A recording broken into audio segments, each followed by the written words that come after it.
pasien yang COVID dan sebagainya. Karena kalau dalam tahun padat juga itu akan kerepotan buat tenaga medis. Sekarang yang dirawat sudah 229 dari 242, artinya sudah hampir 90% ya, 87% lah kira-kira. Tidak hanya pasien dari Kabupaten Bogor saja, pasien COVID-19 dari Kota Depok dan Kota Bogor juga dirujuk ke RSUD Cibinong. Manajemen RSUD Cibinong pun mengalami kekurangan tabung oksigen untuk melayani pasien COVID yang dirujuk ke rumah sakit itu. Sementara itu lonjakan jumlah pasien COVID juga terjadi di beberapa puskesmas dan vaskes yang menyediakan ruang isolasi pasien COVID-19 di Kabupaten.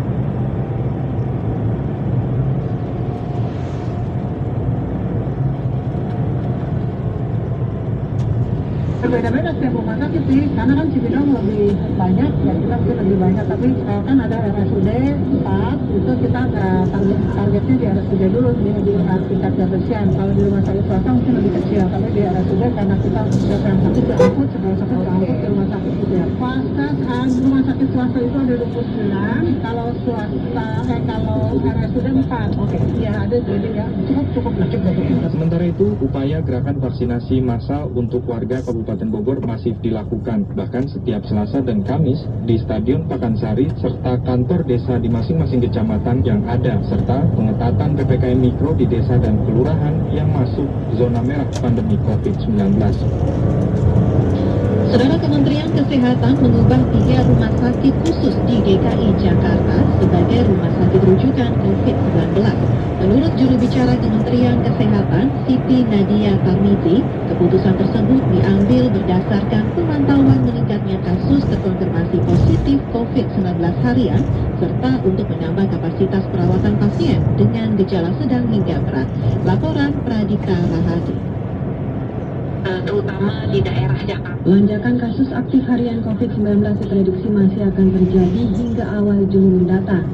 Sejumlah langkah dan juga antisipasi dilakukan seperti penerapan PPKM skala mikro hingga penambahan kapasitas tempat tidur dan kamar rawat untuk pasien COVID-19.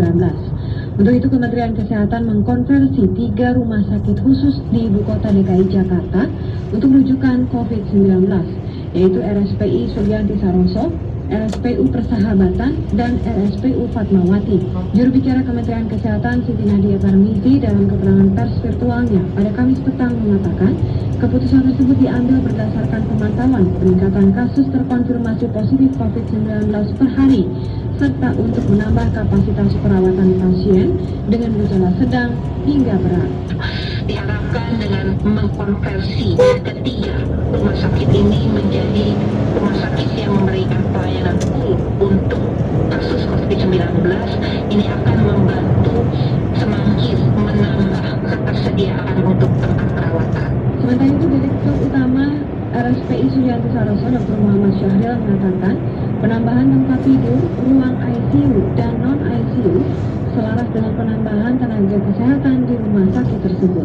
Nah, sehubungan dengan lonjakan kasus ini, maka kami telah merencanakan akan menambah sejumlah 41 tempat tidur, ya, sehingga akan menjadi 145 tempat tidur sampai dengan pertengahan Juli ini.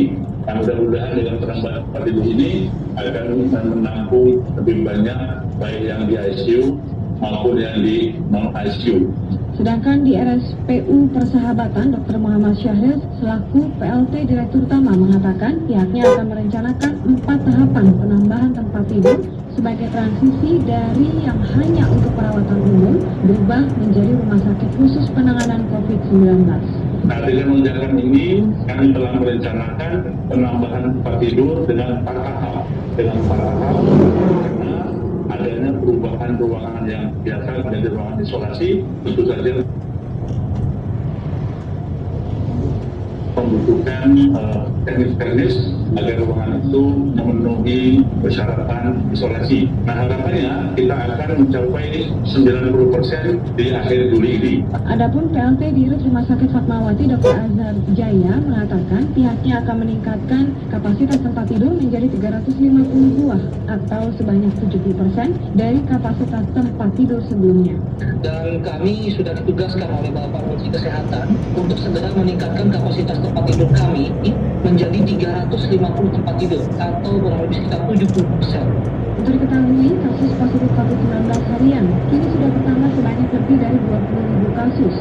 Angka tertinggi bila dibandingkan dengan angka penambahan sebelumnya. Satgas Penanganan COVID-19 menyatakan secara total untuk sementara terdapat 2.053.995 kasus dengan kasus sembuh mencapai 9.201 orang, sementara kasus meninggal bertambah 355 orang.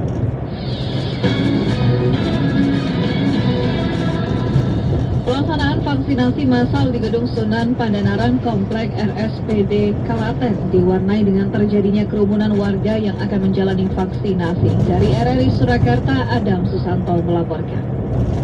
Akan kita setuju dengan koordinatornya masing-masing.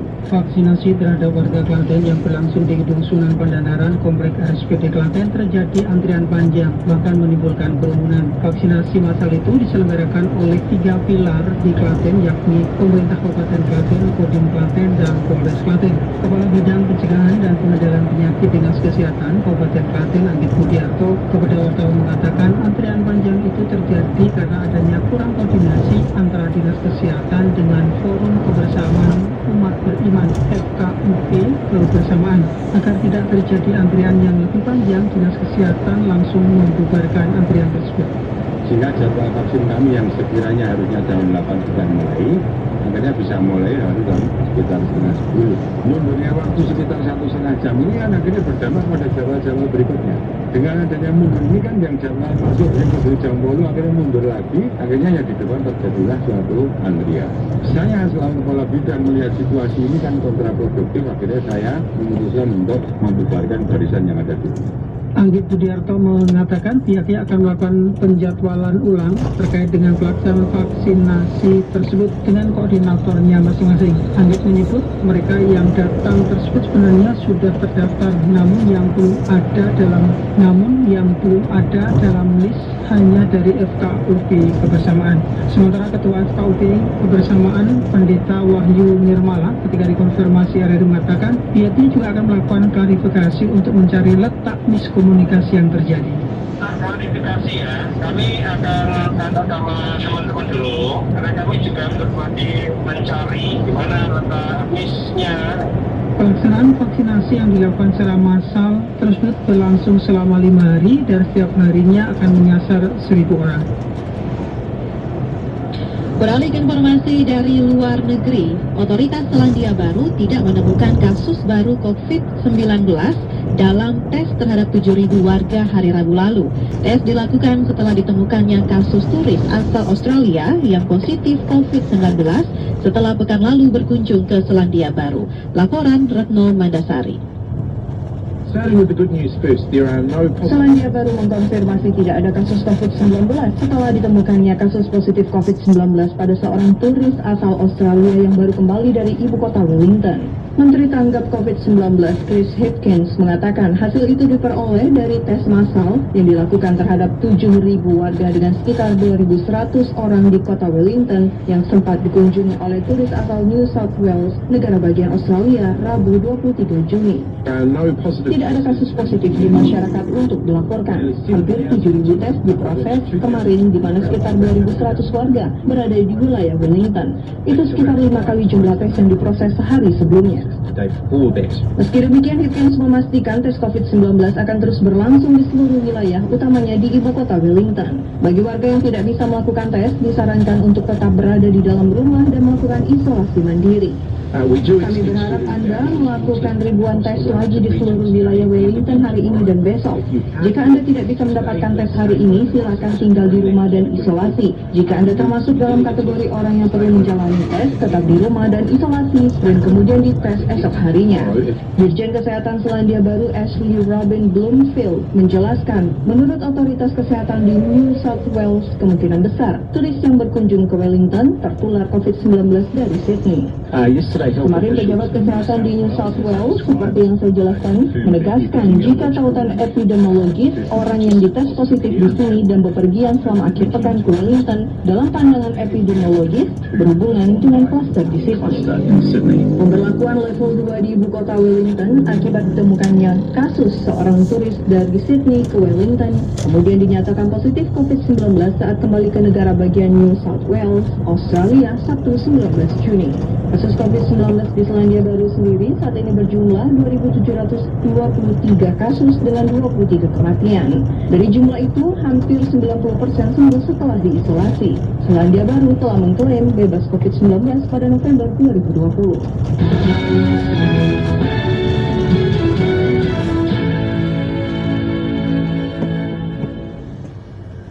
Sejak tahun 2012, Kementerian Komunikasi dan Informatika atau Kominfo telah memblokir lebih dari 1,5 juta situs web bermuat negatif. Maksud kami situs web bermuatan negatif dengan mayoritas bermuatan pornografi. Joko Saputra melaporkan selengkapnya. Yang jelas konten berbanyak itu pornografi yang Kementerian Komunikasi dan Informatika Kominfo terus melakukan upaya pemblokiran terhadap konten-konten bermuatan negatif yang tersebar di situs web, internet ataupun media sosial yang mengandung disinformasi publik. Dari sejumlah konten yang diblokir oleh Kominfo didominasi oleh situs yang berisi konten tentang pornografi atau kejahatan asusila. Kemudian diikuti oleh konten perjudian, penipuan hingga konten yang berisi provokasi atau bersifat hoax yang bisa menimbulkan konflik di tengah-tengah masyarakat. Staf Ahli Menteri Kominfo Republik Indonesia bidang hukum Profesor Dr. Henry Sujarto dalam dialog bersama LRI mengatakan saat ini masih banyak ditemukan konten bermuatan negatif di dunia internet meski masih masa pandemi COVID-19. Konten pornografi masih mendominasi situs web yang telah diblokir oleh Kominfo. Dosen Universitas Airlangga Surabaya ini menjelaskan selama 2012 tercatat sudah lebih dari 1,5 juta situs web yang berisi konten negatif sudah diblokir oleh Kominfo. Menjamurnya situs bermuatan negatif seiring semakin bertambahnya pengguna atau produsen situs yang dengan mudah bisa mengakses dan menyebarluaskan ke seluruh penjuru dunia. Yang jelas konten berbanyak itu pornografi yang kemudian diblokir oleh Kominfo. Yang kedua adalah perjudian, yang ketiga penipuan, baru yang keempat itu provokasi. Jumlahnya itu kalau pornografi itu sekitar 1,5 juta selama tahun 2012 sampai sekarang. Jadi satu situs itu bisa ribuan video, tapi itu pun juga belum semuanya hilang. Dengan banyaknya konten negatif yang bebas tersebar di media sosial, maka Kominfo melakukan pengawasan serta penindakan dengan menutup atau memblokir situs web yang berisi konten negatif. Bahkan dalam Undang-Undang Informasi dan Transaksi Elektronik atau ITE sudah diatur sanksi pidana bagi mereka yang dengan sengaja menyebar, mengirim, dan juga memuat link berisi konten negatif di media sosial. Kemudian pemerintah oleh Undang-Undang ITE juga diwajibkan untuk mencegah peredaran informasi elektronik dan dokumen elektronik yang muatannya melanggar undang-undang. Yang kalau mengkonsumsi tidak, tapi kalau dia menyebarkan, karena yang dilarang oleh Undang-Undang ITE itu adalah setiap orang yang dengan sengaja tanpa hak mendistribusikan. Jadi misalnya mengirim banyak orang, mentransmisikan itu dari satu orang ke satu orang yang lain, ya. Membuat dapat diakses, itu misalnya konten itu linknya ditaruh di Twitter, ditaruh di Facebook, itu namanya membuat dapat diaksesnya. Nah mereka yang menyebar, yang mengirim, yang kemudian naruh link itu kena, itu bisa kena sanksi pidana. Kalau itu misalnya linknya misalnya melanggar kesusilaan, itu pornografi. Dari hasil penelitian yang dilakukan oleh Kominfo, setidaknya saat ini sudah ada 202,6 juta rakyat Indonesia merupakan pengguna internet. Jumlah ini meningkat 15,5% atau 27 juta jiwa dari tahun 2020. Kominfo selalu mengingatkan masyarakat harus lebih aware atau peduli dan jangan sampai mengakses konten-konten ilegal yang justru berakibat buruk bagi pengguna dan penyebar luas konten tersebut.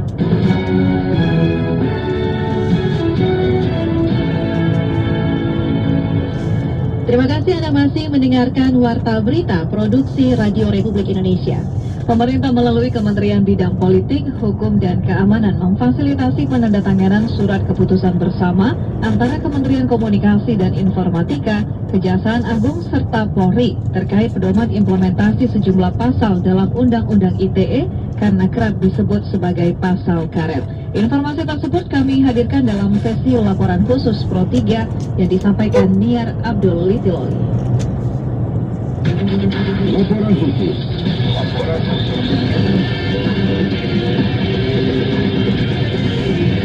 Laporan khusus.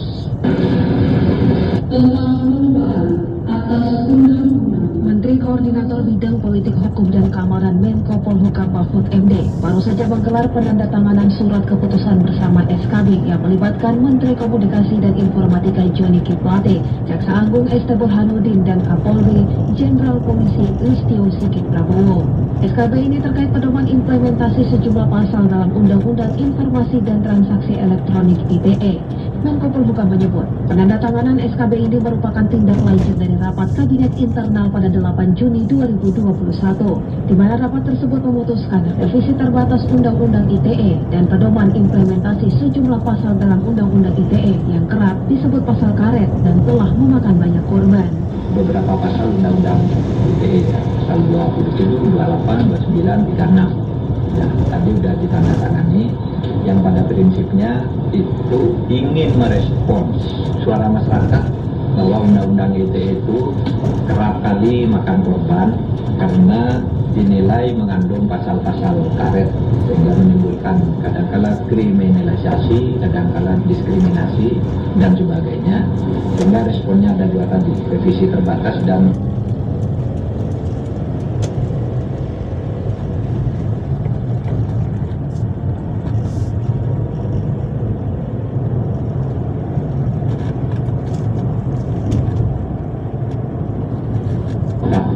Pakar Hukum Pidana Abdul Fikar Hajar kepada RRI mengatakan, akar permasalahan Undang-Undang ITE ini adalah pada undang-undang itu sendiri, sehingga kebutuhan paling mendesak adalah merevisi Undang-Undang ITE, terutama pada pasal-pasal yang dianggap bermasalah. Ya, SKB ini kan sama dengan kesepakatan sebenarnya ya. Kesepakatan antara penegak hukum, nggak gampang-gampang proses orang, paling kan itu intinya, ya kan? Tapi itu tidak memecahkan masalah, ya jadi masalah itu pada undang-undangnya sendiri. Itu yang harus dirubah. Undang-undang ini kan sebenarnya bukan untuk membatasi orang gitu, memfasilitasi bagaimana lalu lintas pendapat orang itu tidak saling menyinggung, kan itu sebenarnya undang-undang itu. Nah karena itu adanya di level adu pikiran.